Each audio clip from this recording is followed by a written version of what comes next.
Welcome to profound education. आज हम अपनी वीडियो में प्रोग्रेस 4 देखेंगे जो कि ज्योमेट्रिक प्रोग्रेशन का प्रोग्रेस 4 है। सो नंबर 1 हमारे पास इसमें क्वेश्चन है, find the sum of 10 terms and n terms of the GP. आपको सम निकालना है 10 टर्म्स का और n टर्म्स का। n टर्म्स का निकालना है अगर सम, तो आपको n की टर्म्स में ही सम की इक्वेशन मिलेगी एंड 10 टर्म्स के लिए निकालना है। और अगर आपको गिवन नंबर्स में है सीक्वेंस तो आपको एक नंबर, आपको एक वैल्यू मिलेगी सम की। तो यहां पर हम स्टार्ट करते हैं सॉल्यूशन से। सबसे पहले हमारे पास फर्स्ट टर्म है a जो कि 1 है एंड r हमारे पास आएगा जो कि कॉमन रेशियो है 2/3 एंड इसमें हम डायरेक्ट फॉर्मूला इंप्लीमेंट कर लेंगे सम का जो कि है a ब्रैकेट में 1 minus r raise to the power n divided by 1 minus r। And मैंने आपको पहले भी बताया था कि इसको आप r raise to the power n minus 1 भी लिख सकते हैं, तो आपको नीचे भी r माइनस 1 लिख होगा। तो हम अभी निकाल रहे हैं s ऑफ 10 टर्म्स। तो सम ऑफ 10 टर्म्स को हम ऐसे डिनोट करेंगे एंड जो भी हमारे पास गिवन वैल्यूज हैं उन्हें हम पुट कर लेंगे। पुट करने के बाद ये 2/3 रेज़ टू द पावर 10 हो जाएगा एंड इसको हमने सॉल्व किया तो हमें 1/3 मिला। 1/3 मिला तो अब हम इसे सॉल्व करेंगे फर्दर। तो हमारे पास ये आया 1 minus 2/3 raise to the power 10।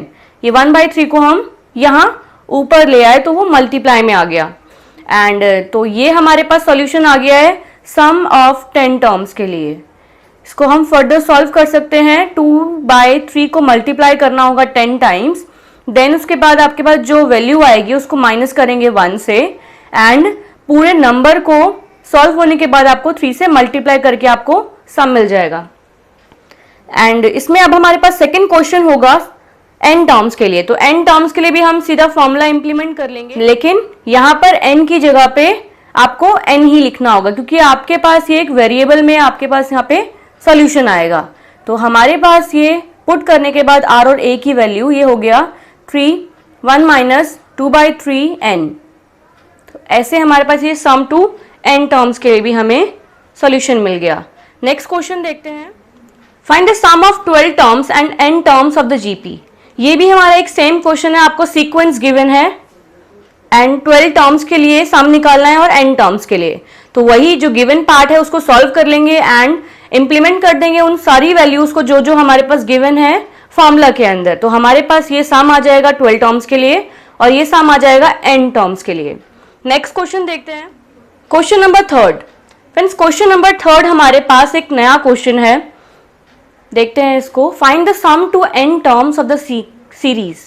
आपको एक सीरीज गिवन है जिसका सम फाइंड आउट करना है n टर्म्स के लिए। मतलब आपको लास्ट टर्म नहीं बताई है तो n की फॉर्म में ही आपके पास सम आएगा। तो सबसे पहले देखते हैं कि ये जो आपके पास सीरीज है ये AP है या GP है। तो AP के लिए देखिए यहाँ पर हमारे पास 55 को माइनस करेंगे 5 से तो आपको 50 मिलेगा। तो ये आपको डिफरेंस सेम नहीं देगा एंड अगर आप इसमें डिवाइड करेंगे रेशियो देखेंगे तो वो भी कॉमन नहीं आएगा। तो मतलब ये सीक्वेंस ना ही AP में है ना ही GP में है। तो इसको अब हम कैसे सॉल्व कर सकते हैं? सबसे पहले आपने इस तरीके के सीक्वेंस को ध्यान में रखना होगा, ये रिपीटेटिव चलता जाएगा एंड इस तरीके के नंबर्स को, चाहे हो सकता है यहाँ पे 3 हो 3 3 3 3 या कोई भी नंबर 1 से लेकर 9 तक, ये कोई भी नंबर इस सीक्वेंस में दे सकते हैं एंड आपको जो यहाँ पर मैं सॉल्यूशन बताने जा रही हूँ उसको same as it is follow करना है। सो यहाँ पर हम सबसे पहले लेट कर लेंगे कि ये Sn के लिए एक सीक्वेंस है एंड अब हम इसमें से एक नंबर कॉमन ले लेंगे जो कॉमन नंबर है। अब यहाँ पर ये सीक्वेंस जो बन रही है 5 के लिए बन रही है, तो 5 हम यहाँ से कॉमन ले लेंगे। हमारे पास ये हो गया 1 + 11 + 1 1 1 एंड एज इट इज ये चलता जाएगा अप टू n टर्म्स के लिए। यहाँ पर हम इसमें n भी लिख सकते हैं या आप अप टू n टर्म्स लिख लीजिए। अभी तक मैं इसको सिर्फ n लिखती हुई आई थी लास्ट टर्म के लिए, लेकिन अभी मैंने अप टू n टर्म्स लिखा है, वो सेम ही बात है। यहाँ पे n टर्म्स भी लिख सकते हैं एंड कॉमन लेने के बाद अब आपने एक स्टेप को हमेशा फॉलो करना है जो कि है डिवाइड करने का इस नंबर से जो कि एक 9 नंबर है। फ्रेंड्स 9 हमारी सबसे ग्रेटर डिजिट है, सिंगल डिजिट। तो यहाँ पर 9 हम मल्टीप्लाई कर लेंगे। अब हम मल्टीप्लाई कर रहे हैं, अपनी तरफ से कोई इनपुट दे रहे हैं तो हमें उसको न्यूट्रल भी करना होगा, तो इसलिए हम यहाँ पर इससे डिवाइड भी करेंगे। तो मल्टीप्लाई कर लिया पूरा सीक्वेंस में एंड डिवाइड कर लिया, 5/9 हो गया। एंड अब आपके पास जो ये सीक्वेंस होगी, ये जो सीरीज आपको मिल रही है नंबर्स की, ये अब हम इसको बदलेंगे एक एपी में या जीपी में। तो यहां पर देखते हैं, सबसे पहले आपने 10-1 कर सकते हैं हम इसको कर सकते हैं 10⁻²⁻1, मतलब 100-1 99 एंड 1000-1 999। तो ऐसे ही सीक्वेंस का हमें लास्ट टर्म मिल जाएगा 10⁻n-1। तो ये हमारे पास सीक्वेंस हो गई। अब इसको फर्दर सॉल्व करते हैं। अब फ्रेंड्स हमारे पास इस सीक्वेंस में 10, 10, 10 और 10 ये एक नंबर्स का सीरीज है। तो 10 + 10⁻2 + 10⁻3 एंड + 10⁻n, इसको हम अलग लिख लेंगे। एंड माइनस जो 1 है वो कॉमन है, तो हमने उसको कॉमन n लिख लिया। वो n टाइम्स है, हमें अभी नहीं पता कि ये जो नंबर्स हैं ये कहाँ तक होगी ये सीरीज, तो इसलिए हम 1 के लिए n लिख लेंगे। एंड देन उसके बाद अब आपके पास जो सीक्वेंस आपको मिलेगी वो आप देखेंगे तो ये जीपी में है। जैसे इसको डिवाइड करेंगे इससे तो आपको 10 मिलेगा, एंड इसको भी आप डिवाइड करेंगे तो 1/10 आपको मिलेगा। तो ऐसे ही आपको ये सॉल्व करके मिलता जाएगा। तो इसलिए हम यहाँ पर सम टू n टर्म्स के लिए जीपी का फॉर्मूला लगा रहे हैं, जो कि है r⁻n-1 r-1। तो ये सॉल्व होके हमारे पास इस तरीके से आंसर मिलेगा। तो फ्रेंड्स अभी तक हमने देखा कि ये एक ऐसा सीरीज है जो सेम होगा और आपको उसमें इस तरीके का सॉल्यूशन परफॉर्म करना है हमेशा। नेक्स्ट क्वेश्चन देखते हैं। क्वेश्चन नंबर 4 है, find the sum to n terms of the series. यहाँ पर आपके पास सीरीज आपको गिवन है 0.6, 0.66 एंड 0.666। तो ये भी उस तरीके की ही सीरीज है। एंड अगर आप देखेंगे इनको सॉल्व करके, ना ही इसमें कॉमन रेशियो होगा ना ही कॉमन डिफरेंस होगा। तो इस तरीके के लिए भी हम सेम वही परफॉर्म करेंगे।